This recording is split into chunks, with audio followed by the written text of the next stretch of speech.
राम राम। जैसा कि मैं पिछले प्रसंग में बता रहा था, किस तरह प्रभु श्री राम कहते हमें भी भूख लगी है। माता शबरी कहती हाँ हाँ मैं अभी आई। वो अपनी टोकरी उठा कर लेती है जिसमें बेर है।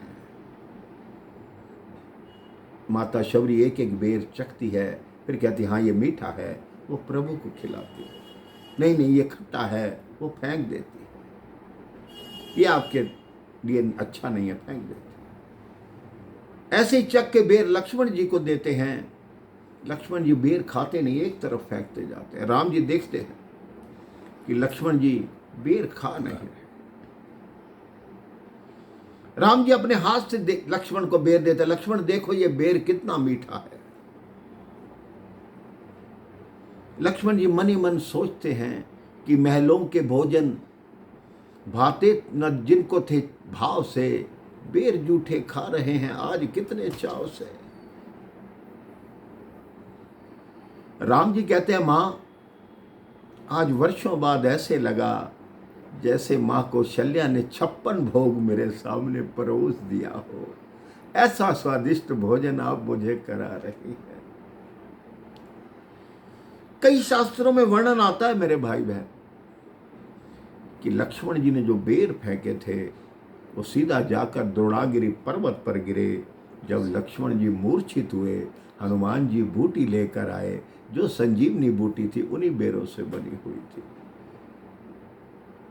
प्रभु मन ही मन सोचते हैं लक्ष्मण तुमने अब बेर त्याग दिए, लेकिन यही बेर तुम्हारी जीवन का कारण बनेंगे। राम जी कहते हैं हमें देवी अब आगे जाना है। तो माता शबरी पूछती है कहाँ जाना है प्रभु। उन्होंने कहा ऐसे ऐसे लंका का राजा रावण मेरी भार्या का हरण करके ले गया। माता शबरी कहती हाँ हाँ मुझे याद आया, मेरे गुरुदेव ने बताया था कि आप अपनी भार्या सीता की खोज करते हुए इस ओर आएंगे और आप बहुत ही जल्दी रावण को मारकर लंका को विजय करके सीता जी के साथ अयोध्या वापस लौटेंगे। हमारे जो ऋषि थे, हमारा जो ऋषि समाज था, कितना ज्ञान था मेरे भाई बहन। उनको वर्षों पहले उन्होंने भविष्यवाणी कर दी कि ऐसा ही होगा, राम तुम्हारी कुटिया पर आएंगे और उनकी धर्म पत्नी का हरण हो चुका होगा। सब पहले ही ज्ञान था। आप जब पूरी रामायण पढ़ते हैं, रामचरितमानस पढ़ते हैं ना मेरे भाई बहन, तब आपको ये ज्ञात होता है कि राम जी जहां जहां गए उनका कार्यक्रम पहले से ही निश्चित था।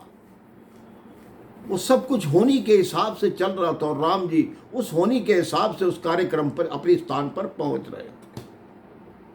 माता शबरी ने कहा मेरे गुरु ने ये बताया कि आपकी थोड़ा आगे जाकर ऋष्यमुख पर्वत पर, किष्किंधा पर्वत पर वानरों के राजा सुग्रीव रहते हैं, उनसे मित्रता होगी और वो आपकी धर्मपत्नी की खोज में आपकी सहायता करेंगे। और याद रखिए प्रभु, आपका एक परम भक्त हनुमान वर्षों से आपकी प्रतीक्षा कर रहा है।